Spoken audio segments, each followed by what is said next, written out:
what does this mean, though? What does this mean? Why are you so excited about this article? So look, so why are we excited? Because this article was hugely significant, and I think one of the things that people don't understand is just how far we've come. Look, the CIAG, which is our organisation, was formed in March of this year. So we are 8 months old. And if you look, we're not working alone. We're working in collaboration with the other independence movements, and I wouldn't want to take away from their wonderful efforts because we're all pulling together. But obviously, I'm here to talk about our pot. But in that period, collectively, as a group of organisations, we have moved the needle more than most people have any comprehension. So if we look at where we started the year, if you go back and try and see how many independence articles are written in 2019, you probably won't be able to find one. Maybe you'll find one. It just was a topic that wasn't really spoken about. The DA never spoke about independence. In SOPA this year, the Freedom Front, Peter Maria from the Freedom Front, who, by the way, will be at the march on Saturday, representing the Brein Bemachting Beveging. So Peter Maria challenged Alan Windey that said, "Look, you know what? It's great having all of these policies at the State of Province address that you want to carry out, but you haven't got any authority to carry them out, and you need to call a referendum on provincial autonomy." And there was no response from the DA. So just take that one thing. So there we are in February. The DA have been challenged to call a referendum and saying nothing. In this article, the DA are pursuing a change in the law so they can call a referendum on federal autonomy.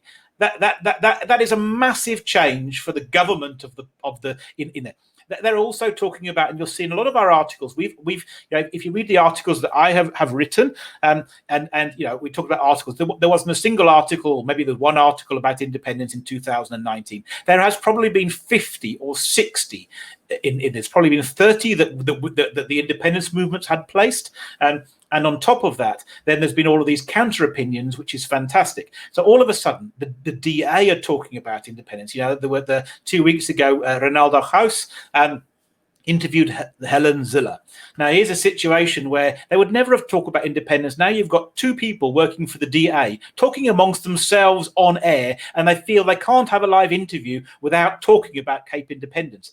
And they tried to mock it, and I don't know, but it didn't matter. The point is that the very fact that they were at the press club, Corné Mulder, the Freedom Front, have come out and said, "Look, we support Cape Independence." There was some derision of Corné Mulder. He handled it very well, and Corné said, "Listen, 12 months ago, there's not a chance you would have been here allowing me to speak on this platform about Cape Independence. But actually, here I am, and what are we talking about? We're talking about Cape Independence." In this article, the DA are saying that they are going to start defying the ANC government when they're making illogical decisions, which is something we've been calling on them to do, to get a pair of balls and to stand up more and just stop going along with it. And we've been pushing them, saying the people want more. We don't want to hear there's nothing we can do about it because the ANC this. We actually say, look, you know what? The people are behind you. Resist the ANC. And this article says they're going to do that. And then it also says we're going to pursue the missing part of legislation. This isn't, look, it's constitutional. They already have the right for under the Constitution for the Premier of the Western Cape to call a referendum. But the Referendums Act dates back to pre-94 and it is incomplete. So the Referendums Act, so nothing's got to be changed per se. We've already got the constitutional right for a referendum, but the law has not been updated. So it's unconstitutional. So now they're calling to have the law made constitutional so they can call a referendum. So that's the significance, just to think in how much have they started to move in 7 months, 8 months. They've moved from not federalism to formally adopting federalism, to wanting to pave the way to hold a referendum, to defying the ANC government.